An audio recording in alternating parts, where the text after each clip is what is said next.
Huwag kang mag-alala, Kalista. Ang lumang istruktura, kailangan gibain para maitayo ang bago at mas matibay. Ang bawat salita ay tumagos sa dingding ng kahoy, umukit sa balat ni Isadora nang mas matalim pa sa anumang kutsilyo. Siya, si Isadora, ay nakatayo sa labas ng master bedroom. May ngiti pang nakapinta sa labi.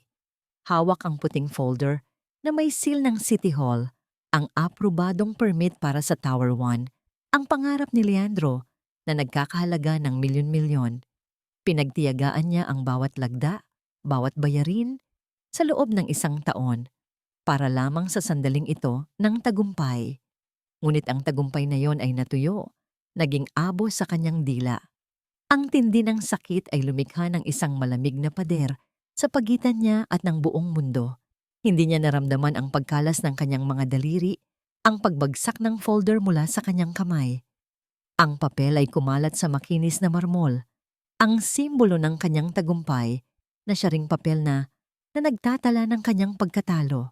Nanigas ang kanyang mga daliri. Naramdaman niya ang matalim na panginginig mula sa kanyang dibdib na kumalat sa bawat ugat ng kanyang katawan.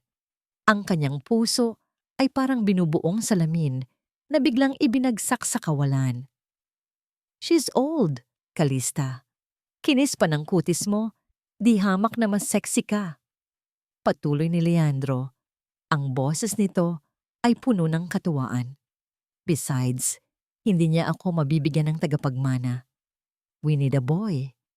Ang sakit ay naging pagtataka. Ang kanyang 10 taon, ang 10 taon ng pagtitiis, pagbabayad ng utang, pagtustos sa buong pamilya, ay tinawag lamang na lumang istruktura na kailangang gibain. Ang haligi ng pag-ibig na akala niya'y kanyang itinayo ay ginawa lamang palang scaffolding para sa kaligayahan ng iba. Lumunok si Isadora. Ang lalamunan niya'y parang piniga. Nasaan na ang kanyang dangal? Bakit ang tanging nagawa niya ay manatiling nakatayo roon? Tahimik na pinakikinggan ang pagwasak ng sariling mundo? Sa sandaling iyon, nag-vibrate ang cellphone sa kanyang bulsa, humihingi ng pansin. Sinilip niya ang screen, isang alert mula sa bangko. Your credit card transaction was declined due to insufficient funds. Iyon ang ikalawang dagok, mas mabigat kaysa sa una. Hindi lang siya ipinagpalit, tila may kumalabit din sa pundasyon ng kanyang seguridad. Sa loob lamang ng 1 minuto, 2 ulit gumuho ang mundong kinagisnan niya. Bumukas ang pinto ng silid at lumitaw sina Leandro at Kalista. Nakayakap si Kalista sa braso ni Leandro. Ang kanyang tiyan ay wari perpektong larawan ng isang kasinungalingang ipinagmamalaki. Umiwas siya ng tingin, may bahid ng tagumpay. Si Leandro naman ay sandaling natigilan, bago agad na nag-anyong iritable. Isadora, anong ginagawa mo rito? Malamig niyang tanong. Sinusundan mo ba ako? Ang tono niya'y hindi nagtataka, kundi naiirita, na para bang may humarang lamang sa kanyang daraanan. Sa wakas, nakahanap ng boses si Isadora, isang boses na parang pira-piraso ng salamin. Ang credit card ko, declined. At ang bahay, pinagsangla mo? Wala ka nang pakialam doon. Walang emosyon na sabi ni Leandro. This is my life now, Kalista and my son. You signed the papers anyway. Diba sabi ko, yun na yung mga documents for the new project? Wala ka talagang tiwala, no? Hindi niya alam kung paanong biglang lumitaw si Doña Conchita, ang biyena ni Isadora, na mukhang matapang na judge. Tinaasan siya nito ng kilay. Ang matalim na tingin ay parang espada. Tama na ang drama, Isadora. Matigas na sabi ng matanda. Hindi ka na ang may-ari dito. Buntis si Kalista at lalaki ang ipapanganak. Sa wakas, magkakaroon na ng tagapagmana ang pamilya Cruz. You failed to give us one, kaya kailangan mo nang umalis. Nanginig ang buong katawan ni Isadora, ngunit nanatili siyang matatag. Humingi siya ng oras para kunin ang anak niyang si Bea, na nasa kabilang silid, natutulog. Sa isang kisap mata, hinila niya ang munting suitcase na pre-pack na pala ni Nanay Loring, ang tanging kaalyado niya sa bahay. Habang naglalakad palabas, mahigpit na hawak ang kamay ni Bea, nakita ni Isadora ang buong pamilya. Cruz na nakatingin sa kanya, walang awa, walang awa. Ang mga mata ni Calista ay nagbato ng triumph. Ang mga mata ni Leandro naman ay walang laman. Dinala niya ang anak palabas ng malaking gate. Ang malamig na ambon ay nagsimulang dumaloy mula sa langit at ang bawat patak ay parang ice sa kanyang balat. Nilingon niya ang bahay na siya ang nagbayad, naglinis, nag-alaga. Ngayon, isa na siyang pulubi, may hawak na maliit na kamay. Yumakap si Bea sa kanyang binti, mahina ang boses. Mama, why is Lola Conchita shouting? Is she mad at me? Hindi sumagot si Isadora. Tiningnan niya ang mga ilaw ng bahay. Kumikinang, nagyayabang. Sa dinami-dami ng bagyo na sinuong niya para sa kanya. Bakit siya pa ang naiwan sa ulan? Walang masilungan.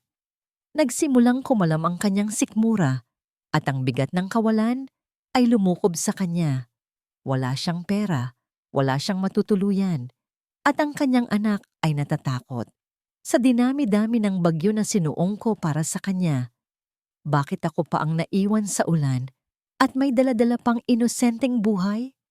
Ang dilim ng gabi ay mas mabigat kaysa sa bigat ng luggage na karga ni Isadora. Sa tulong ng isang tricycle, nakarating sila ni Bea sa maliit at masikip na apartment ni Maribel. Si Maribel, ang dating bookkeeper ng kanilang kumpanya, ay agad nagbukas ng pinto. Ang kanyang mukha ay puno ng pag-aalala at galit. Diyos ko, Isadora, totoo ba yung balita? Pinalayas ka ni Leandro? Anong klasing tao yon? Bulong ni Maribel. Mahigpit siyang niyakap. Ang apartment ay amoy piniritong isda at sabon panlaba. Isang matinding kaibahan sa amoy ng mamahaling scented candle at bagoong na may truffle na nakasanayan niya sa mansyon ng mga Cruz. Ngunit sa maliit na espasyo, naramdaman ni Isadora ang init na matagal nang nawala sa kanyang buhay, ang init ng tunay na pagmamalasakit. Ipinagtapat niya ang lahat kay Maribel, hindi lang ang pagtataksil, kundi pati na ang kawalan ng pera. Sinubukan niyang humingi ng tawad sa pagiging pabigat, ngunit pinutol siya ni Maribel. Huwag mong isipin yan. Kaya kong hatiin ang lahat, Isadora. Ako ang may utang na loob sa'yo. Huwag kang mag-alala. Ang mahalaga, ligtas si Bea, sabi ni Maribel. Hinahaplos ang likod ng natutulog na bata. Kinabukasan, ang unang ginawa ni Isadora ay hanapin ang kanyang wedding ring, ang tanging bagay na may halaga sa kanyang bag, ang simbol ng isang sumpa na ngayon ay nakapaso na. Tinitigan niya ang simple at manipis na gold band. Ito ay binili ni Leandro noong wala pa silang pera, puno ng pag-asa at pangako.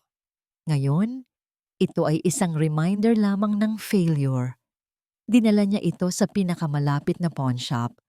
Habang isinusulat ng tagabantay ang tiket, naramdaman ni Isadora na parang ang pag-ibig niya ang isinasangla niya.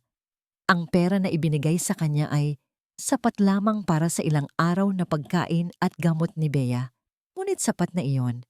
Ang pride ay naglaho, napalitan ng pangangailangan. Survival na ang motto niya. Sinubukan niyang mag-apply sa kanyang dating mga koneksyon, ngunit lahat ay bigo. Malaki ang galit ni Leandro, Isadora. Baka maapektuhan ang business namin, sabi ng isang kaibigan. Ang impluensya ni Leandro ay parang isang invisible chain na nakapulupot sa kanyang leeg. Wala siyang makuhang trabaho, kahit ang pagiging bookkeeper sa isang maliit na tindahan. Ang financial genius ng Cruz Group ay hindi na makahanap ng trabaho. Isang hapon, habang nag-aayos siya ng mga damit ni Bea, narinig niya ang notification ng kanyang lumang cellphone. Isang text message mula sa isang unknown number. Ma'am, mag-iingat po kayo. Alam ko po ang ginawa nila. Dito lang po ako sa loob, magmamasid. Ang biyenan niyo po, naglalaro ng sunog. Si Nanay Loring. Ang old house help na umalis na sa mga Cruz. Naramdaman ni Isadora ang isang kakaibang pakiramdam. Hindi hope, kundi isang patak ng init sa gitna ng kanyang kalungkutan. Hindi pala siya nag-iisa. May nakakakita pa rin ng totoo. Ngunit ang maliit na pag-asa na yon ay mabilis na naglaho. Pagsapit ng gabi, nagsimulang umubo si Bea. Nagpapawis ito at ang paghinga niya ay naging parang whisper na may kasamang hirap. Nagkaroon ito ng asthma attack. Mama, masakit. Bulong ni Bea. Pinipilit hawakan ng dibdib. Nataranta si Isadora. Kinapa niya ang kanyang bulsa. Wala. Ang pera mula sa singsing ay naubos na niya pambili ng bigas at kape. Ang inhaler ni Bea ay naiwan sa bahay nila Leandro. Sinubukan niyang tawagan si Maribel, ngunit nasa shift ito sa gabi. Dinala ni Isadora si Bea sa pinakamalapit na convenience store, umaasang makakahanap ng kahit anong gamot. Ngunit ang sales lady ay umiling. Kailangan niya ng prescription, kailangan niya ng ospital, kailangan niya ng pera. Doon siya natumba sa sahig. Niyakap niya ang umiiyak na anak at naramdaman niya ang pagkatalo. Hindi na ito tungkol sa pride o pag-ibig. Ito ay tungkol sa survival ng kanyang anak. Anak ko, hindi ko hahayaang mapahamak ka. Magpapakababa ako, pero mabubuhay ka. Bulong niya, ang kanyang mga mata ay nanlilisik sa isang kakaibang determinasyon. Wala nang natitirang choice si Isadora. Kailangan niyang harapin ang demonyo. Napakapit ako sa basag-basag na salamin ng aking sarili. Para sa aking anak, kailangan kong maging matigas. Saan ako pupunta? Sa kanya. Sa taong wumasak sakin, ang hangin sa labas ng mansyon ng mga Cruz ay tila mas mabigat, may bahid ng mamahaling pabango at kasinungalingan. Sa isang taxi na hindi niya alam kung paano babayaran, bumalik si Isadora. Dala ang hirap na paghinga ni Bea at ang huling patak ng kanyang pride. Ito na ang rock bottom, ang pagmamakaawa para sa limos mula sa taong nagtaksil sa kanya. Naglakad siya patungo sa malaking pinto. Ang mga binti niya ay nanginginig, hindi dahil sa takot, kundi sa galit. Tumingin siya sa kanyang anak, si Bea, na ngayoy tahimik na nakasandal sa kanyang balikat. Ang mainit na hininga nito ay nagpapaalala sa kanya ng kanyang misyon. Ang pinto ay binuksan ni Nanay Loring. Nang makita siya ng matanda, nagulat ito. Ang mga mata nito ay punong-puno ng awa at takot. Agad siyang nagsenyas. "Huwag ka na pong pumasok, ma'am. Masisigawan lang kayo ni Doña Conchita." Ngunit huli na ang lahat. Sa likod ni Nanay Loring, nakita niya si Calista, nakasuot ng silk robe. Ang tiyan nito ay mas malaki na. May dala itong tasa ng tsa at may mapang-asar ng ngiti. "Look who's back, Miss Naive," sabi ni Calista.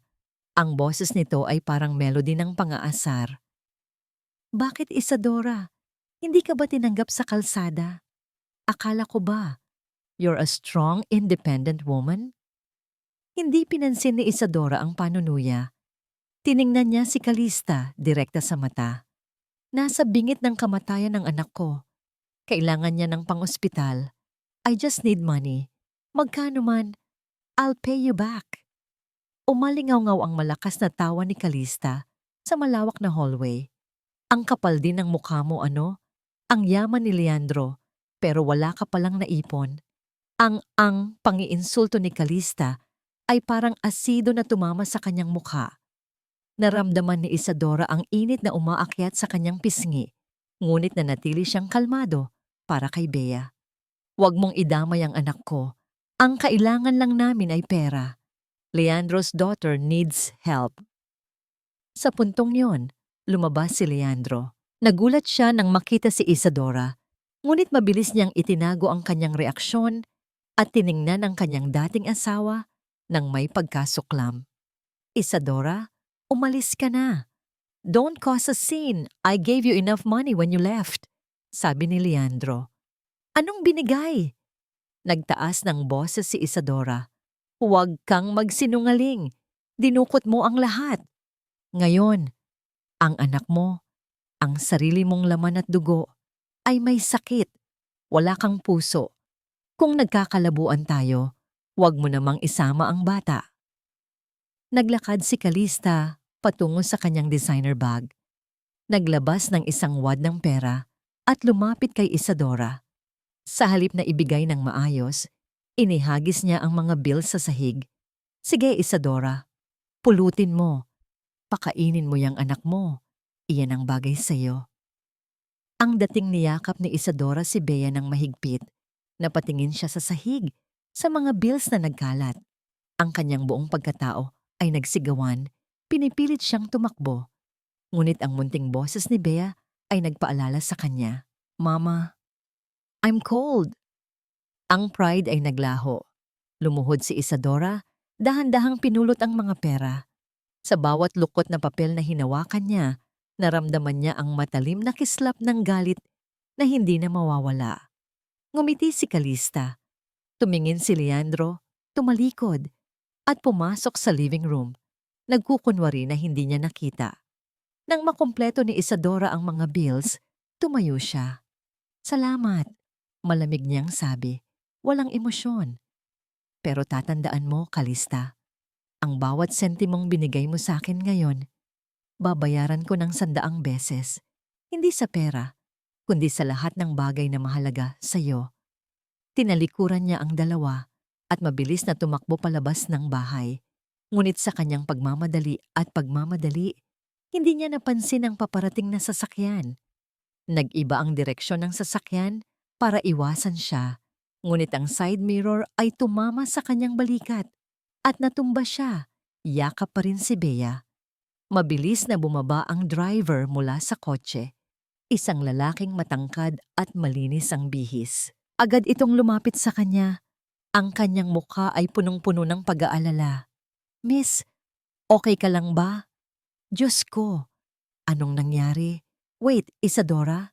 Isadora Aloncar? Dahan-dahang itinaas ni Isadora ang kanyang tingin. Ang kanyang paningin ay malabo, ngunit ang mukha ay hindi niya malilimutan. Si Attorney Silas Navarro, ang matalino at tahimik niyang kaibigan sa kolehiyo na matagal na niyang hindi nakita.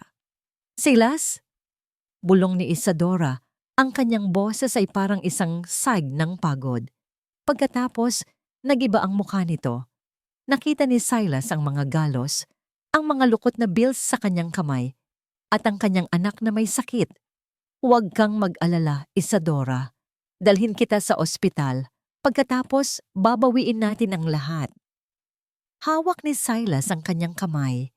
Ang init nito ay tumagos sa kanyang pagod. Doon, sa semento, sa gitna ng kadiliman, naramdaman niya ang unang patak ng pag-asa. Sino ang akala ni Leandro na kinakalaban niya? Isang babaeng namulot ng barya sa sahig? Sa isang private room ng ospital, nakahinga ng maluwag si Isadora. Stabilized na ang kalagayan ni Bea. Ang amoy ng disinfectant at malinis na linen ay nagbigay sa kanya ng kakaibang kapayapaan na matagal na niyang hinahanap. Si Silas, tahimik na nakaupo sa tabi niya, ay nag-aalok ng presensya na hindi niya kailangan tanungin kung totoo. Don't worry about the bills, Isadora. Ako na ang bahala. Think of it as utang na loob ko sa iyo noong college, sabi ni Silas. Ang boses nito ay kalmado at profesional. Walang hint ng romance. Tinitigan ni Isadora ang kanyang mga kamay, ang mga calluses na naiwan ng paglalaba at paghugas ng pinggan. Silas, hindi ko alam kung paano ako magpapasalamat. Pero, kailangan kong maging honest. Wala akong pera para bayaran ka. Kinain na niya lahat. Ngumiti si Silas, isang malungkot na ngiti. Hindi mo kailangang bayaran ako ng pera, Isadora. Bayaran mo ako ng katarungan. Tell me everything. From the beginning.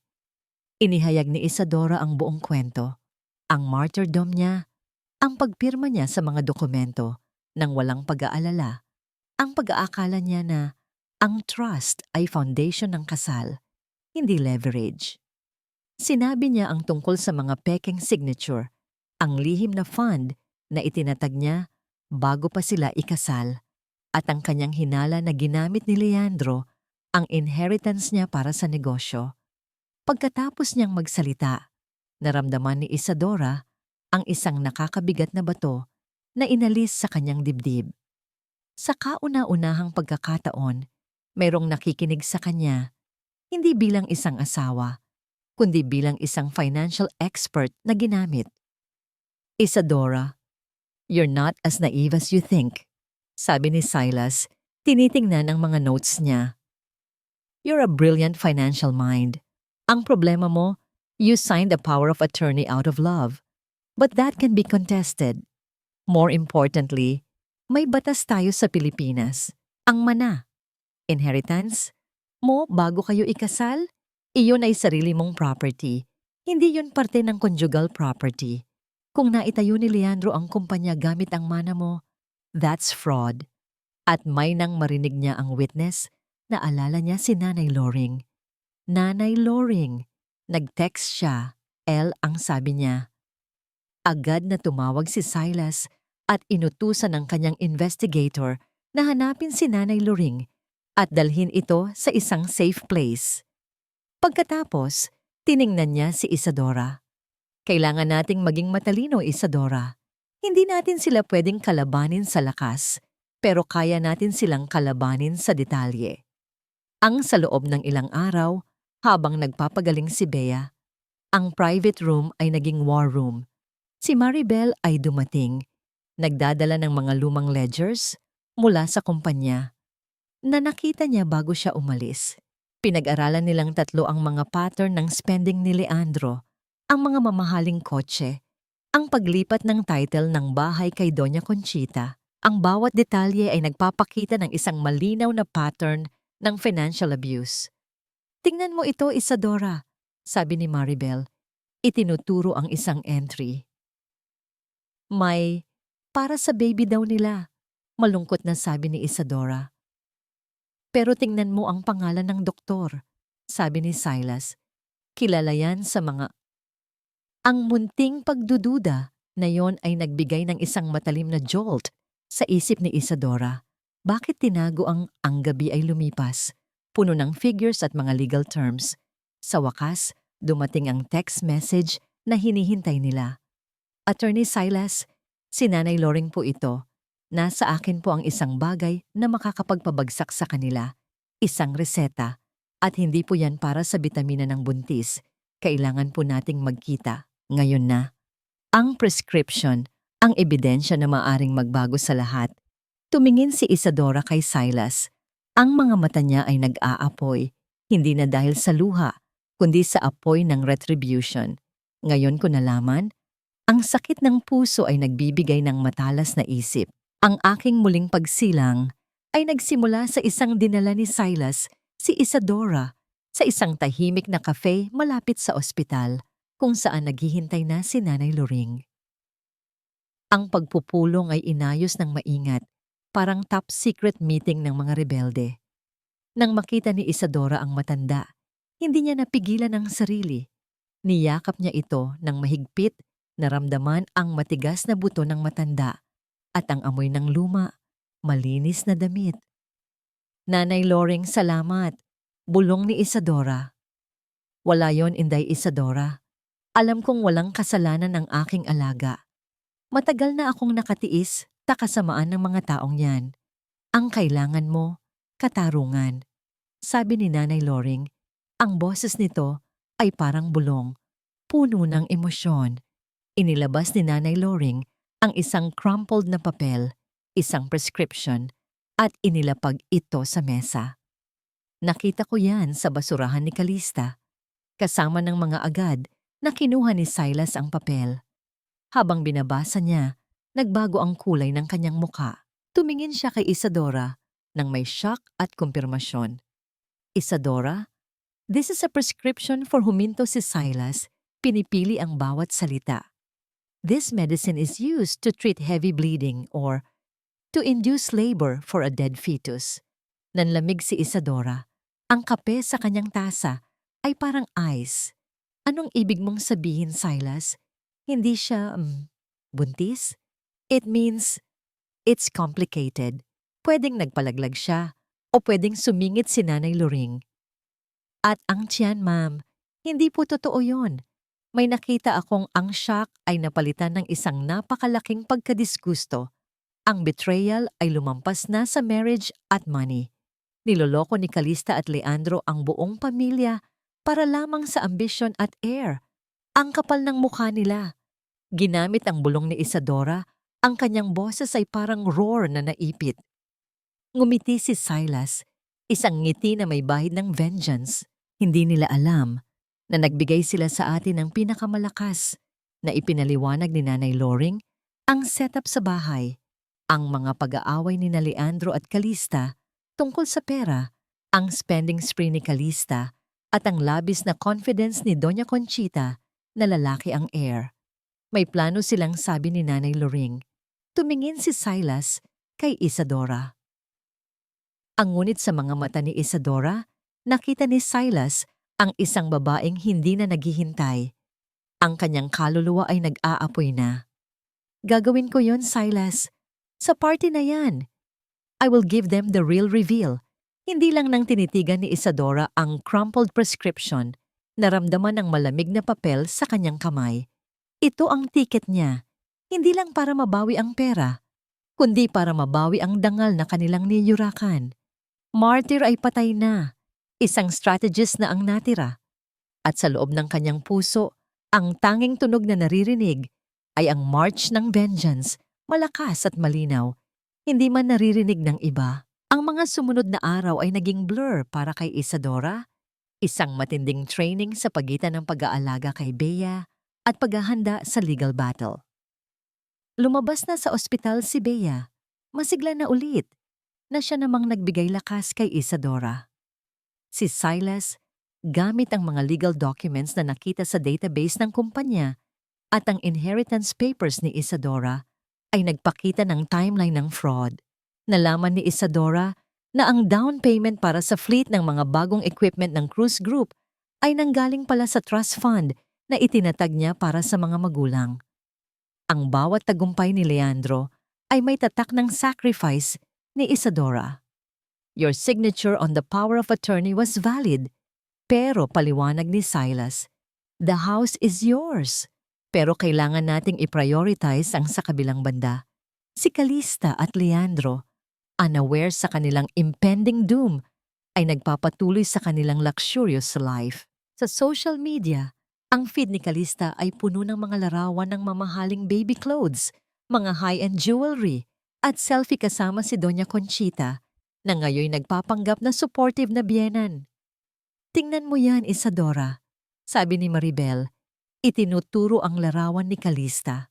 Kumakain ng ang reaction ni Isadora ay kalmado, ngunit ang mga mata niya ay nag-aapoy. Hayaan mo, ang pagkain na yan ay lason. Bawat kagat, mas lalo nilang sinasara ang pinto ng kanilang sinimulan ni Isadora na gamitin ang microtension sa market. Kinontak niya ang ilang maliliit na suppliers na may utang sa kanya. Nagbigay ng mga impormasyon tungkol sa financial instability ni Leandro. Sa halip na magbayad si Leandro sa kanila, napaikot niya ang mga suppliers na idemanda si Leandro. Ang mga calls mula sa mga creditors ay nagsimulang dumami sa office ng cruise group. Nag-aaway na sila gabi-gabi. Sabi ni Nanay Loring sa secret meeting nila. Si Leandro, sinisigawan si Calista dahil sa ang golden moment ay dumating nang makita ni Isadora ang isang post ni Calista. Ito ay isang larawan niya na nakatingin sa labas ng bintana ng master bedroom ni Isadora.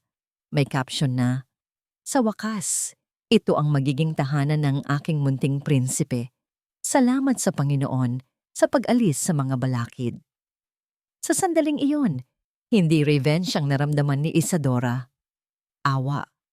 Awa sa pride ni Calista at sa kawalang alam ni Leandro na ang kanilang kaligayahan ay temporary lamang na nakatayo sa isang foundation na nabubulok na.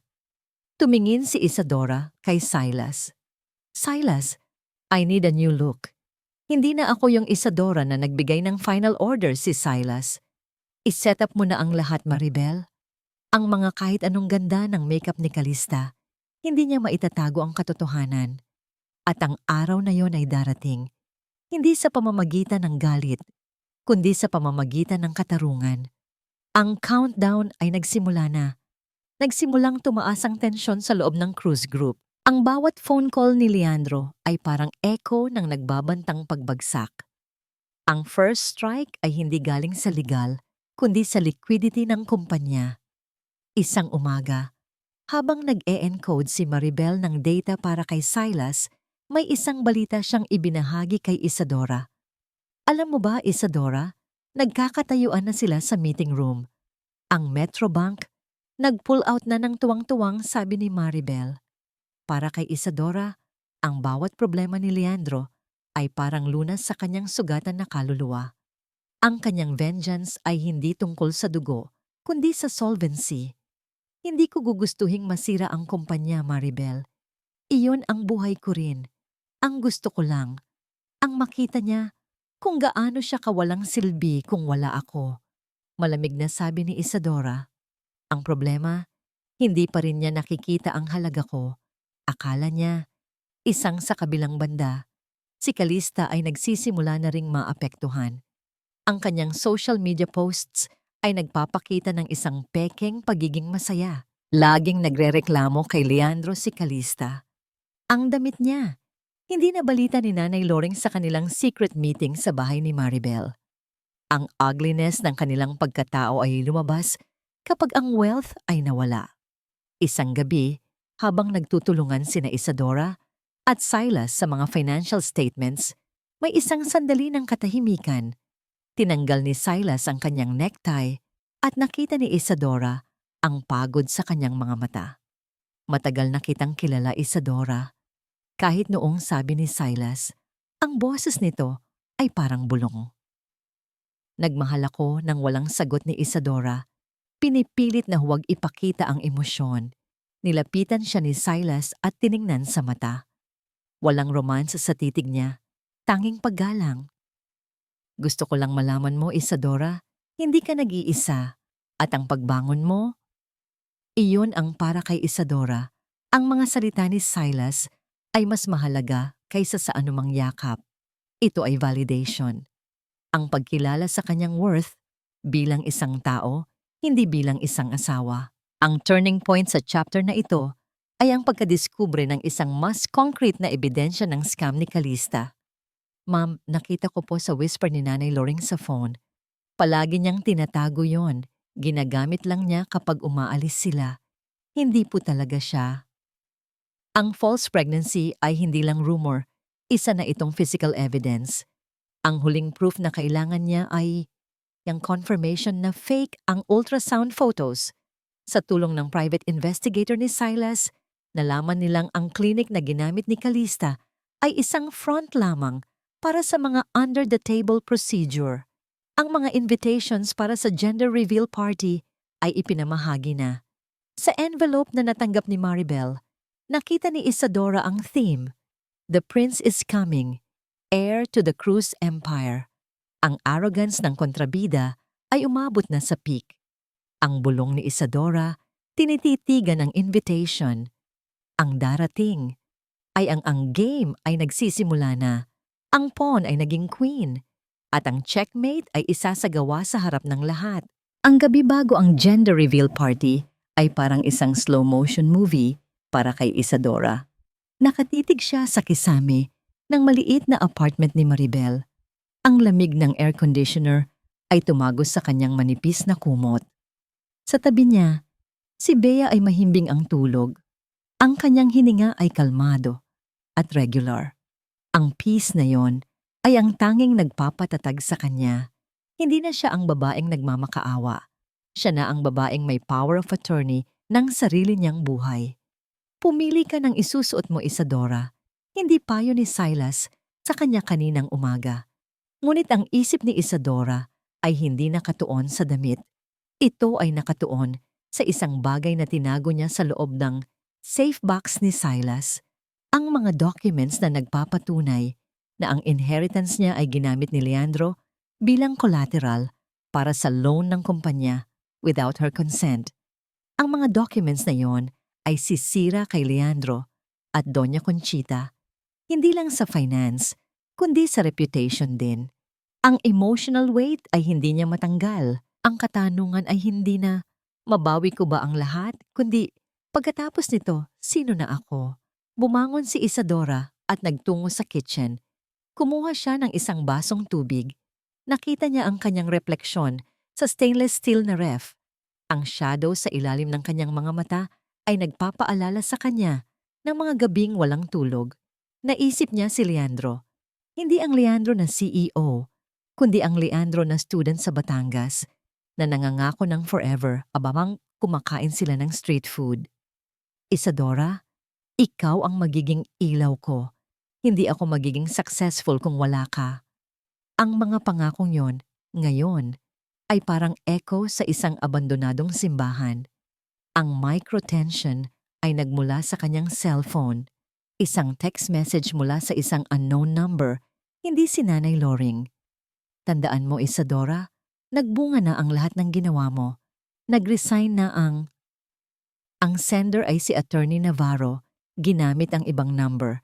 Hindi niya kailangan magsalita, ngunit alam niya ang message. Ang golden moment ay nangyari habang tinititigan niya ang isang lumang larawan ni Bea. Isang larawan kung saan nakangiti si Bea, hawak ang laruang truck na binili ni Leandro. Naramdaman niya ang stab ng kirot. Hindi niya kailangang maging cold. Ang justice ay hindi nangangailangan ng cold heart. Nangangailangan ito ng clear mind. Nang bumalik siya sa kama, niyakap niya si Bea ng mahigpit. Anak ko, hindi na ako magpapabaya. Hinding-hindi ka na makakakita ng luha sa mata ko. Ang makikita mo, ang totoong lakas ng isang ina. Ang calm bago ang storm. Kailangan niya ng lakas, hindi para sa fight, kundi para sa aftermath. Ang huling kabanata ng pagiging tanga ay matatapos na bukas, at ang unang kabanata ng ang lahat ay handa na. Ang trap ay nakaset. Ang tanging kailangan na lang ay ang appearance ng biktima na ngayong ay nagiging among executioner. Ang araw ng gender reveal party ay dumating. Ang venue ay isang ballroom sa isang 5-star hotel, pinalamutian ng gold at royal blue. Ang mga kulay na sinasabing paborito ni Leandro para sa kanyang heir na lalaki. Si Calista ay nakasuot ng pink gown, nakatayo sa tabi ni Leandro. Ang kanyang tiyan ay parang perfection ng kanyang kasinungalingan. Si Doña Conchita ay naglalakad sa paligid, may pride sa mukha, greeting ang lahat ng mga socialites at business partners. Ang daming tao, Calista. Ang gaganda ng mga regalo. Ito na ang araw na ipapakita natin sa lahat na ang pamilya Cruz ay maligayang, sabi ni Leandro. Hindi alam na ang kanyang empire ay parang sandcastle na aalisin na ng tide. Sa isang silid, ilang blocks ang layo, si Isadora ay hinahanda ang kanyang sarili. Hindi na siya ang simple at tahimik na Isadora. Siya ay pinintahan ng makeup artist ni Silas, sinusuot ang gold-embroidered Filipiniana gown na inihanda. Ang kanyang buhok ay elegantly nakatali. Hindi siya mukhang avenging angel, kundi isang queen na umalis sa kanyang throne at ngayon ay bumalik na para bawiin ito. Ready ka na ba, Isadora? Tanong ni Silas, nakatayo sa tabi niya. Hawak ang isang briefcase na may lamang truth. Tumingin si Isadora sa sarili sa salamin. Ang fear ay naglaho. Pinalitan ng isang matalas na resolve. Matagal na akong handa, Silas. Ngayon ko nababawiin ang sa ballroom, ang mga guests ay naghihintay. Ang program ay nagsimula na. Inanyayahan si Leandro at Calista sa center stage. Hawak nila ang isang malaking balloon na may black cloth na nakabalot. Maraming salamat sa lahat ng dumalo. Ang araw na ito ay hindi lang tungkol sa pag-anunsyo ng masiglang, sabi ni Leandro. Isang babae ang nagsimulang magsalita. Teka muna. Leandro? Lumingon ang lahat. Nakita nila si Isadora na naglalakad sa aisle ng ballroom. Ang bawat step niya ay parang hammer na tumatama sa katahimikan. Ang kanyang aura ay powerful. Hindi maikakaila, hindi mapipigilan. Napatayo si Doña Conchita. Isadora, anong ginagawa mo rito? Umalis ka. Hindi ka. Tingin ko, sabi ni Isadora. Ang boses niya ay malinaw, calm, at deadly. Lumapit siya sa stage. Tinititigan si Leandro at Calista na ngayoy namumutla na. Hindi ako ang nagpadala ng sabi ni Isadora. Inilabas ang envelope na natanggap niya. Ang nagpadala ay ang tumingin siya sa mic at nagsimulang magsalita. Bago niyo putukin ang sinubukan ni Leandro na agawin ang mic. Umalis ka, Isadora! Nag-eskandalo ka! Hindi ako Lumabas si Silas mula sa likod, kasama ang 2 private investigator at isang auditor. Inilagay ni Silas ang briefcase sa mesa, inilabas ang projector, at agad na nag-project sa pader ang slideshow, ang mga documents ng fraud. Lahat ng nakikita ninyo, ang bahay na ito, ang sabi ni Isadora. Ang kumpanya ng cruise group ay ang hall ay natahimik. Ang mga guests ay nagbubulungan. Si Calista, ang sweat ay tumulo sa kanyang makeup. Sinungaling ka! Nandito ang anak ko. Hindi mo pwedeng sirain ang buhay namin. Anak?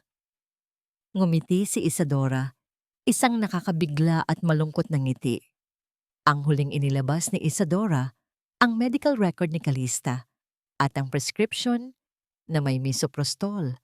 Tumingin siya sa projection, isang malaking picture ng belt na may foam na nakuha ni Nanay Loring sa cabinet ni Calista. Wala kang anak, Calista.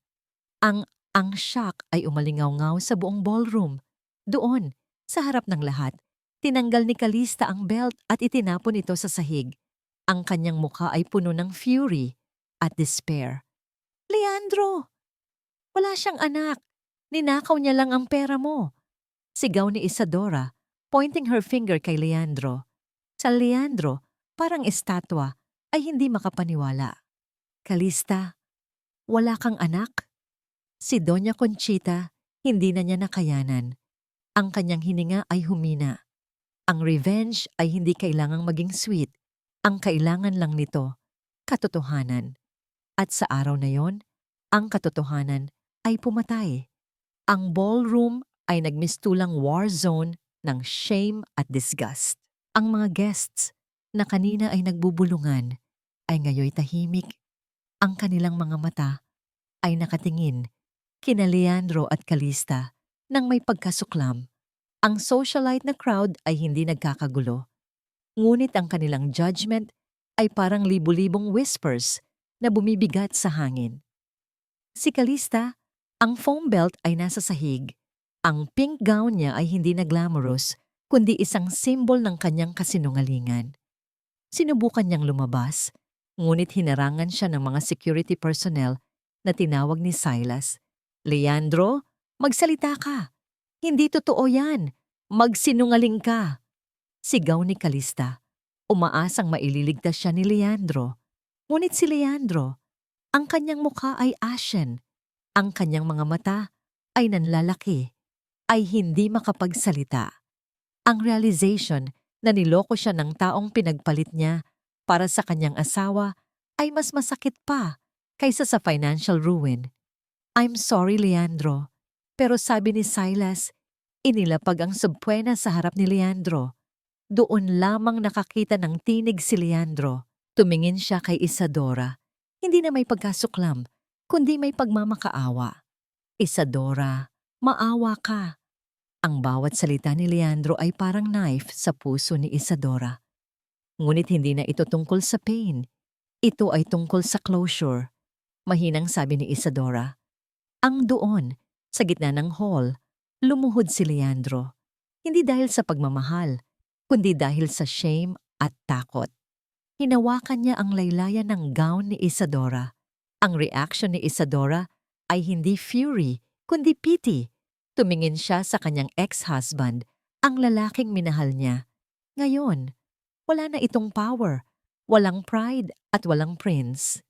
Leandro, malamig na sabi ni Isadora, ang kailangan mo, hindi sa sandaling iyon, ang mga pulis na matagal nang naghihintay ay lumapit. Ang hininga ni Doña Conchita ay nagkaroon ng hirap. Nahimatay ang matanda. Ang chaos ay sumiklab. Binitawan ni Isadora ang laylayan ng kanyang gown mula sa kamay ni Leandro. Tiningnan niya si Calista, na ngayoy umiiyak, at tiningnan niya si Leandro, na ngayoy surrounded na ng mga pulis at lawyers ni Silas. Naglakad siya palabas ng ballroom, ang kanyang head held high. Ang applause ng ilang guests ay nagbigay ng echo sa kanyang tagumpay. Ngunit bago siya lumabas, lumingon siya sa huling pagkakataon. Tinitigan niya si Leandro, cuffed na. Sino ngayon ang mukhang kaawa-awa? Bulong ni Isadora, hindi na para kay Leandro, kundi para sa kanyang sarili. Ang pain ay pinalitan ng isang matalas na satisfaction. Ang justice ay hindi lang tungkol sa pagkuha ng pera. Ito ay tungkol sa pagkuha ng dangal. At ngayon, ang dangal ni Isadora ay priceless. Ang mundo ay naging tahimik para kay Isadora. Pagkatapos ng chaos, ang labas ng ballroom ay parang isang sanctuary na nililinis ng hangin. Si Silas ay sumunod sa kanya. Ang briefcase ay mahigpit na hawak. Tapos na, Isadora. Sabi ni Silas, ang boses nito ay puno ng relief. Ang para kay Isadora, ang balitang yon ay hindi nagbigay ng high ng victory, kundi isang malalim na sigh ng pagod. Ang adrenaline ay naglaho at ang emotional drain ay pumalit. Ang bahay namin, Silas, may tanong ni Isadora. Yes, at ang tumingin si Isadora kay Silas. Ang light ng street lamp ay tumama sa kanyang mukha, nagbigay ng glow sa kanyang mga mata. Hindi na ako babalik sa bahay na yon, Silas. Kahit kailan. Ang bawat sulok ng bahay na yon, may tatak ng iyon, ang crucial decision ni Isadora. Ang healing ay hindi nangangahulugan ng pagbabalik sa nakaraan. Nangangahulugan ito ng new beginning. Ang mga sabi ni Isadora, si Silas ay tumingin sa kanya, puno ng paggalang. Ganoon na lang, hindi mo sila sisirain ng tuluyan? Hindi ko kailangan sirain ang mga kalaban ko, Silas. Ang kailangan ko, bumalik sila sa apartment ni Maribel. Nang makita siya ni Maribel, niyakap siya nito ng mahigpit. Isadora. Ang triumph ni Isadora ay collective triumph ng mga babaeng inapi. Sa gabing iyon, hindi champagne ang ininom ni Isadora. Tsa na may ginger. Tinitigan niya ang kanyang anak na nakikipaglaro sa Barbie ni Maribel. Ang tanging regret niya ay hindi niya muna inisip ang anak niya noong nagpapakatanga siya sa pag-ibig. Gusto kong umalis dito, Maribel. Gusto kong pumunta sa probinsya. Magtayo ako ng sarili kong, sabi ni Isadora. Sama ako, sabi ni Maribel agad-agad. Ang closeness ni Isadora at Silas ay lumalim. Hindi sa romantic sense, kundi sa professional at spiritual na paraan. Si Silas ay isang guardian angel, hindi isang knight na sumasagip, kundi isang advisor na nagtuturo. Hindi ko na kailangan ng sabi ni Isadora kay Silas habang nagpapaalam ito. Ang sabi ni Silas at tiningnan siya nang may isang look na puno ng admiration at hope. Ang emotional weight ay naglaho. Ngayon, light na ang kanyang kaluluwa. Paano si Leandro? Ano ang chapter ng paghihiganti ay sarado na. Ang chapter ng self-healing ay nagsisimula na. At ang price ng freedom ay peace of mind. Isang linggo pagkatapos ng gender reveal scandal, si Isadora at Bea ay nasa isang quiet town sa Batangas. Bumalik sila sa simplicity ng probinsya, sa isang small house na napalibutan ng mga puno ng mangga at mababangong sampagwita. Ang amoy ng salty air at ang tunog ng hangin sa mga dahon ay mas nakapagpapagaling kaysa sa anumang luxury sa Maynila. Si Maribel ay sumama sa kanila. Naging head of operations ng bagong foundation ni Isadora, ang Pag-asa Fund. Ang foundation ay nakatuon sa pagbibigay ng legal at financial assistance sa mga babaeng biktima ng betrayal at abuse. Ang ganda dito, Mama. Amoy sampagwita, sabi ni Bea, tumatakbo sa halamanan. Ang kaligayahan ni Bea ay ang oxygen para kay Isadora. Ang focus niya ay hindi na ang marriage, kundi ang motherhood at purpose. Sa kabilang banda, ang karma ay gumagana na sa Maynila.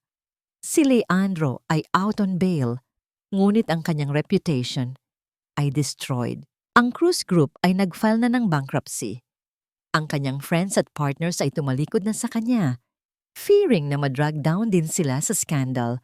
Si Calista ay nowhere to be found. Umalis siya, dala ang kaunting pera, nalaman na walang future sa broken man na si Leandro.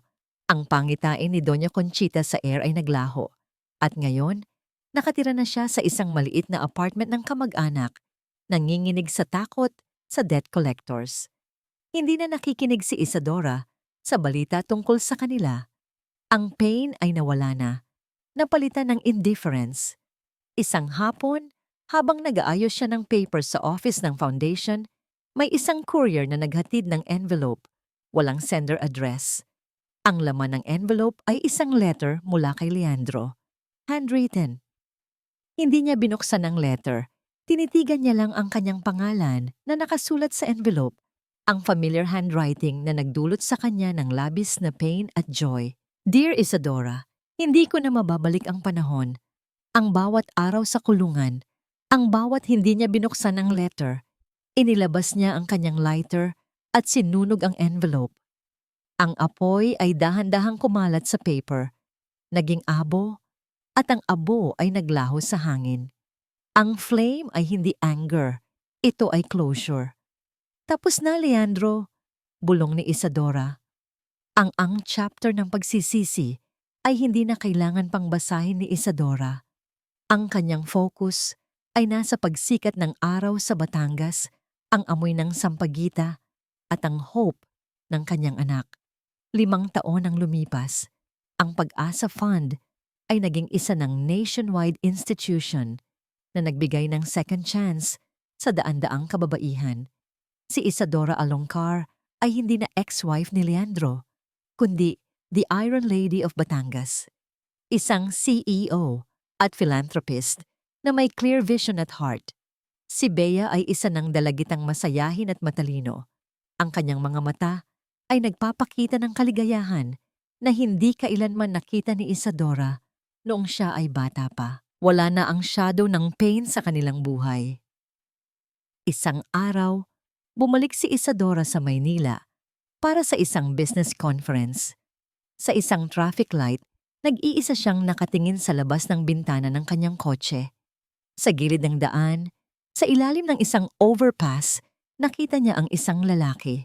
Payat, may balbas, at ang kanyang mga mata ay walang buhay. Nakahawak ito sa isang cup at naghihintay ng limos. Ang kanyang damit ay lukot at marumi. Si Leandro, hindi nagtagal ang tingin ni Isadora. Hindi niya naramdaman ang galit. Hindi rin niya naramdaman ang sadness. Ang naramdaman niya ay indifference, ang ultimate na katapusan ng love. Ang lalaking minahal niya ay isa na lamang stranger na nagdudusa. Karma ang nagtrabaho, hindi siya. Ang traffic light ay naging green. Sabi ni Isadora sa kanyang driver, hindi niya hinayaang magtagal ang tingin niya. Hindi ako natalo. Nanalo ako. Hindi ng love kundi ng buhay.